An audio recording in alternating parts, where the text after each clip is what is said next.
Thank you so much for joining us for this very interesting talk. I really look forward to it.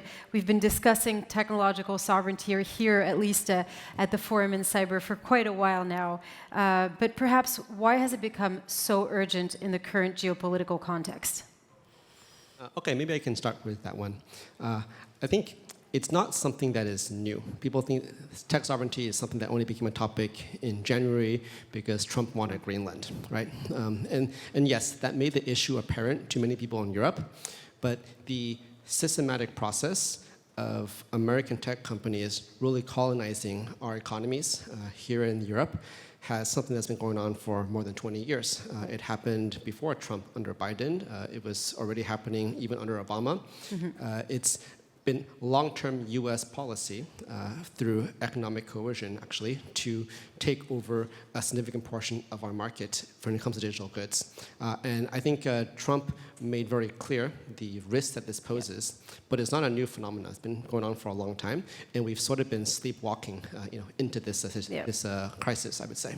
Maybe where perhaps Democrats were not as vocal about it as Trump is today. Yes, but they had the exact same policies, and the policy was always, how do we take over the dominant share of the digital markets, here in Europe? I didn't believe that we can build this one world that everybody will be just happy working together, and this is why from my beginning of when I created OVH in '99, I just make the assumption that we need to segregate in OVH data and customers in a different way, because it's even if we live this 20 years of the globalization, it will not be forever. Okay, and now what happened last 2 years? There was 2 events. The first is VMware with Broadcom, and the second is Trump, of course.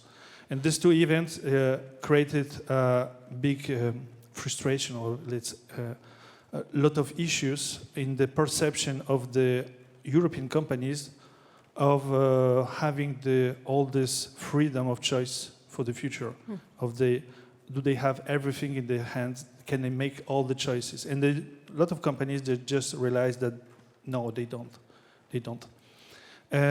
But actually, they realized before it was actually there, but they didn't want to see that. Yeah. And now it's on the table. You cannot just say it's not. The elephant in the room. Yeah, it doesn't exist. Yeah. So we're definitely sleepwalking then. But there's another thing that's not new, but sovereignty, this word, it's being used everywhere now. We were saying that earlier also with the founder of the INCYBER Forum.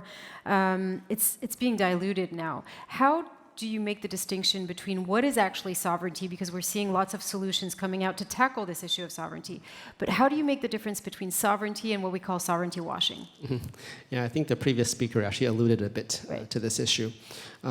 Well, today there is some very large companies in Europe, in France actually as well, but also in Germany. And their business model for a long time has been, we're going to resell American tech, put a little bit of a spin on it for a small margin. We're going to collect that small margin, even though most of the value collection, value capture still goes to the US, and that's going to be our business model. And these companies have done very well on this model for many, many years. Many of them exist, have become very, very large. And look, maybe I'll give a German example so no one in France gets offended, but the classic example is SAP. SAP said, we're going to build sovereign cloud, and it's going to be hosted in data centers in Germany. But then you go a bit deeper and you understand that the sovereign cloud is actually running on Azure, and the AI is provided by OpenAI. And okay, sure, maybe you have it in Germany. Maybe the contract is with SAP, but software isn't just contracts and location. Imagine if you have software that stops getting updated, stops getting new patches, security flaws come in. So software is not like buying a good that will last forever. It's something that over time degrades.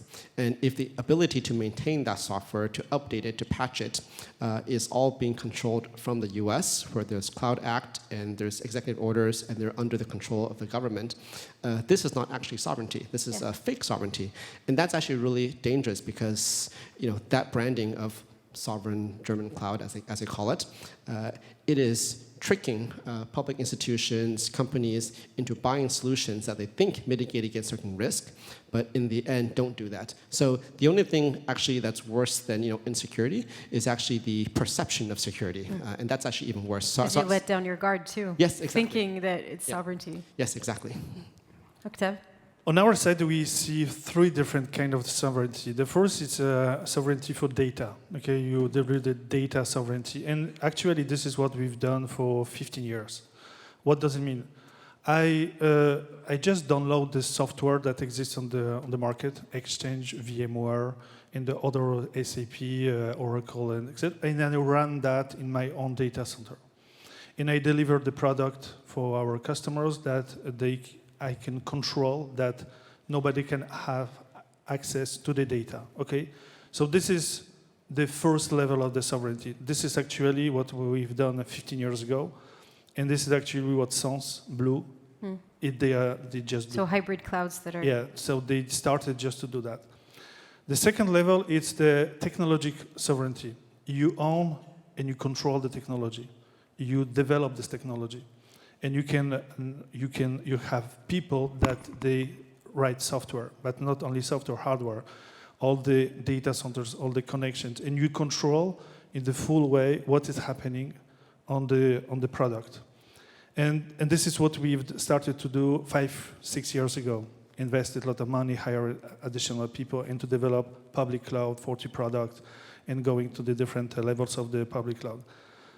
And then you have the third one, it's the operational sovereignty. Operational sovereignty is you give the choice for the customer that he will choose where this cloud has to run. It's not only in our data centers.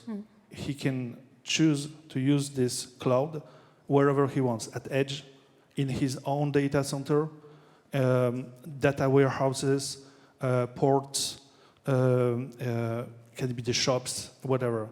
And this is also very interesting from the latency perspective, to having something that is close to the workloads, and it's really useful in the factories. But also, it's really interesting for the very sensitive data that cannot go to the cloud. They cannot go to the cloud. They're too sensitive. So this is also the third level of the sovereignty. We deliver them 3. Right. How dependent have we become here in Europe, and what are perhaps the technological dependencies that you see as being the most problematic?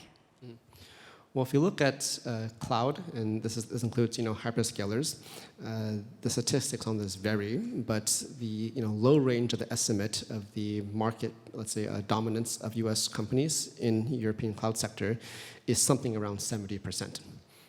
That's actually like a sort of a mind-bogglingly large number, and this is despite the fact that there are many European companies like OVH, but Proton as well, that are providing services that are similar to what the Americans are providing. That's a level of dominance that you hardly ever see in any other industry, and I always tell people, imagine kind of like the reverse of the situation. Can you imagine the Americans waking up one day and figuring out that 70% of their Department of Defense and their government runs on European tech? I mean, what would they do? They would start building.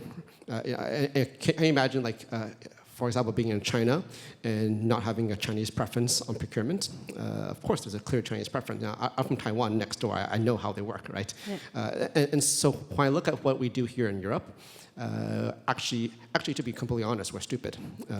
We are literally letting them take advantage of us and trying to play fair in a world that is inherently unfair. So I think that's a really, really big problem, and we need to sort of wake up to that. I also give the example of what kicked it off was Greenland, and then there was a big panic. Everybody went to Davos that week. We're from Switzerland, so we remember that very well. Trump flew in on his big jet, right? And then Trump says, I promise I won't use force. And then everybody says, oh, okay, we're saved, we're saved. But if Trump wants to take Greenland, he doesn't have to use force.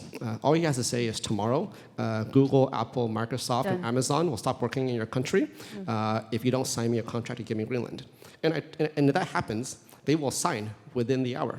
And it's probably the next step, right? Yeah. It's around the corner. It's a very obvious next step. And so what that really means is today, there is no actual sovereignty without tech sovereignty. In fact, it's the same thing.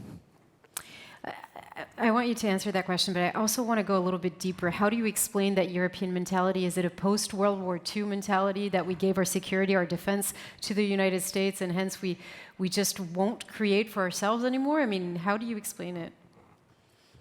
You have different things that it's really on the roots of that. It's the first. It's all this cloud. It's B2B business.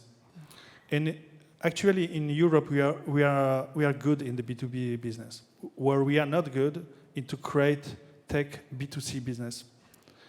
Why? Because we have a lot of countries, a lot of languages, a lot of different currencies, cultures, and on the US side, you have one big country. So they have the market, big market of the B2C. They can create additional products, Netflix, Uber. And there was only Spotify that is European, okay? Well, it's American now. It's listed in NICE. And actually, because we don't have this common market of the B2C, we cannot create big enough B2B players.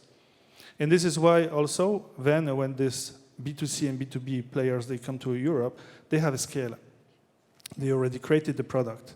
They just go in the commercial way. Market. Okay, they just go doing marketing and they are going after the customers because everything is already done on the US part. In Europe, we need to work with the Europeans. I've been doing that for 20 years more. Yeah. For a subsidiary, it was Poland. We created that 20 years ago. So I know that it's tough. Okay, it's tough. We live this stuff. But actually, this is Europe. This is how we work. And I don't see how to fix that, okay? Even if it's really funny, I don't know if it's the right word. When you're in the US, you create 3 different big data centers, okay? You have the Virginia, you go to the Oregon, and somewhere in the middle. It can be Texas, it can be Chicago. You create 3 very, very big areas. In Europe, you have to go to every country. Okay, so actually it has to be smaller, because you will not have the scale in every country. So if you want to deploy the cloud, you have to go to the 25, 26 more data countries. Every time 3 data centers, you will operate 100 data centers that will never be full. So it's more complex. This is where it comes with the complexity. Yeah, maybe I'll add to that a little bit. So you asked the question of why did Europe not succeed in navigating this change, right? And I think Octave made many good examples, but I think it's also kind of a mindset issue. Yeah. The issue I see in Europe is we have always considered technology to be a cost. And if it's a cost, then the logical thing to do is to outsource it to the lowest bidder, the lowest cost option, which a lot of cases happens to be American or maybe even Chinese. Now, the situation that we find ourselves in Europe is not too similar from China in 1999. We have a decision, and the decision that the Chinese faced at that time was we need to modernize our economy, and that requires technology. There's 2 options. Option number 1, we could buy it from the Americans, or we could build it ourselves. Now, building it ourselves, that's slow, that's expensive, that's costly, that's going to limit my growth for at least 2, 3, 4, 5 years. But in the long run, that will create a capability that will compound and allow my economy to grow. So the difference is, while Europe view technology as a cost, the Chinese view technology as an investment. And a cost, you spend the least amount of money. But an investment, a good investment, actually you want to spend as much money as possible. And so it's going to be harder, it's going to be more expensive. I think these are completely correct. But we should be willing to pay that price because it's not a cost, but actually an investment in the economic future of this continent. So it's the way we perceive it. It's a mindset issue as well. We're coming to the end of this interview, but I'd like to ask you a question because I think you both face this. But you know, when we talk about sovereign solutions such as Proton, such as OVHCloud, many will say that, you know, they don't meet the scale or the performance of hyperscalers such as Microsoft and such as Google. On this very stage a year ago, some may remember this, but we had an interview with the CEO of Total, Patrick Pouyanné, who said, well, I just don't have an alternative, at least a viable one. What is your response to that? Yeah, at some point, there's a good reason to have this feedback, okay? Because actually, the European guys, they are smaller. Okay, we are generating 1.2 billion, and my competitor, the biggest one, is close to 100. Okay, so saying what we can do with 1 billion, while the biggest one is close to the 100. You lost. Okay, we don't want even to start talking with you.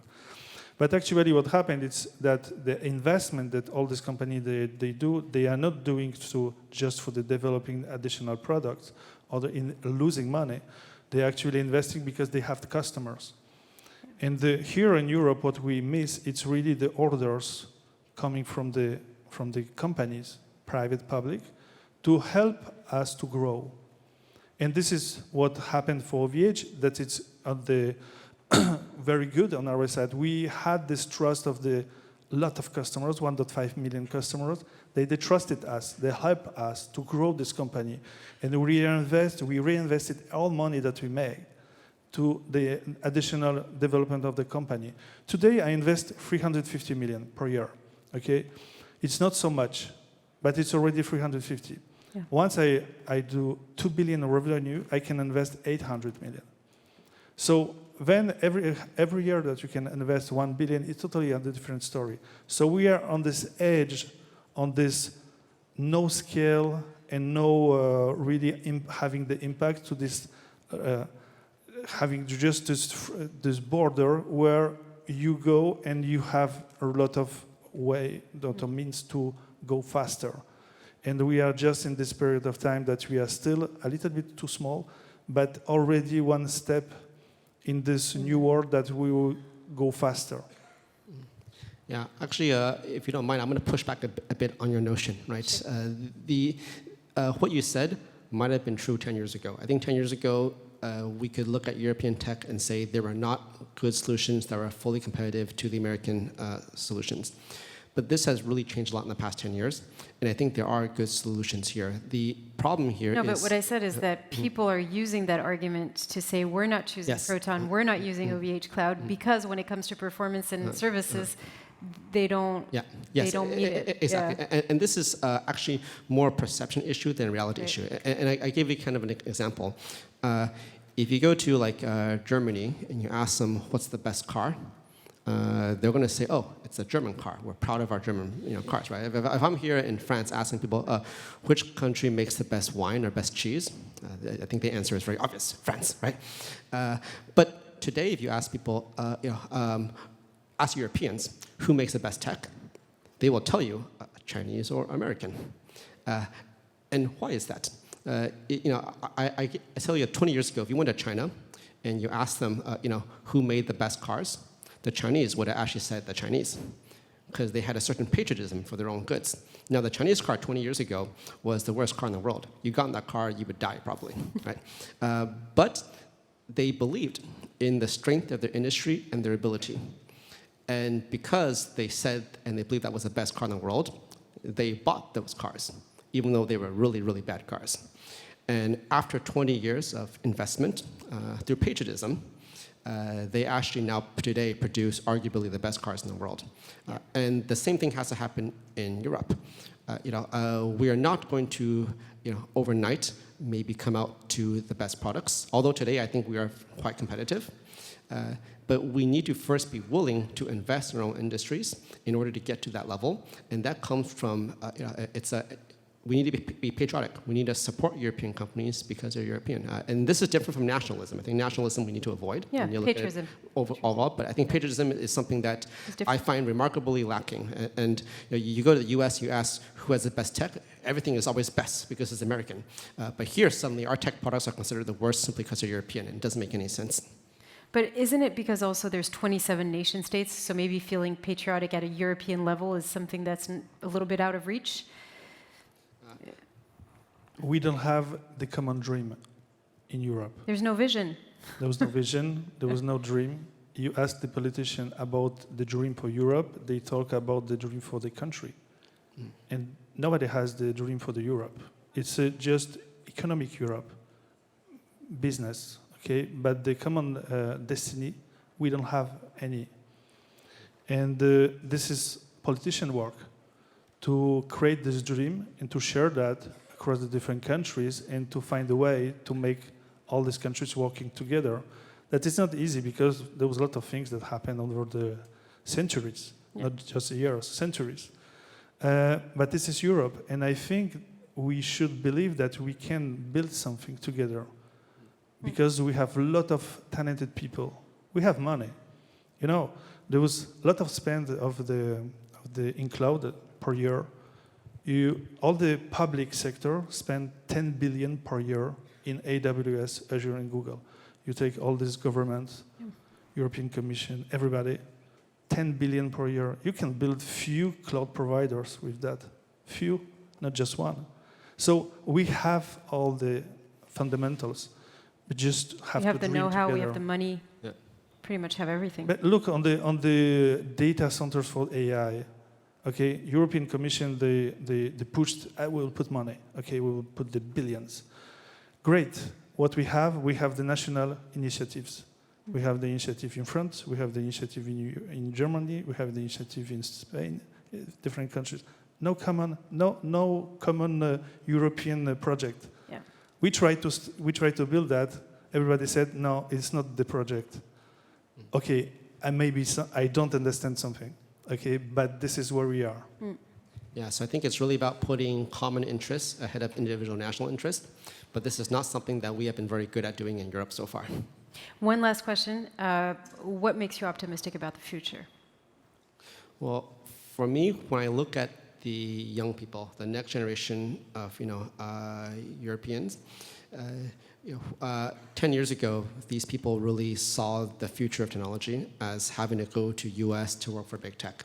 And I think it's great that a lot of the next generation are deciding to stay here, to invest in the local ecosystem, to build here. And yes, it's true there are politicians today, the older generation, they think in a different way. But I think the mindset is starting to change. And it means it'll take a while. It might take 10, 20 years. But it does seem like for the first time, the culture is starting to shift. People are starting to have ambition here. They're starting to have vision here. They're starting to understand that big things can be built in Europe. And the mindset I talked to you about, that's actually really a question of confidence. We as a continent really lack confidence. When I won't name it, but I had a talk with this government minister here in France some time ago, right? And the question that they asked me was, but do you think Europe really can do it? Can we really do it? And I think the answer is, of course, we can do it. But that's a question that the older generation tends to ask, but the younger generation today intuitively just believes that they can actually achieve it. And I think that's very helpful because that means that in 10 years, 15 years, we'll be dealing with a completely different mindset here in Europe. The last 27 years, I was waking up in the morning and saying, wow, everything that we can build, everything that we can deliver, every customer that has the needs, and to build up. And I still wake up in the morning saying, well, it's like day one, okay? And you have more to build that is already built. You can deliver more, you can create additional things that didn't exist yesterday. So from the tech perspective, it's a very exciting moment with AI, with this sovereignty movement. There was also sad things, the wars, the crisis of the energy. All that creates a lot of momentum as well. Yeah, momentum, opportunities. And this is how I see that. This moment is specific. This is why I came back as a CEO. I want to push this company because I see a lot of opportunities, and we want to be part of that. Octave, Andy, thank you so much for your time, and thank you for sharing your insights. Give them a round of applause. Thank you.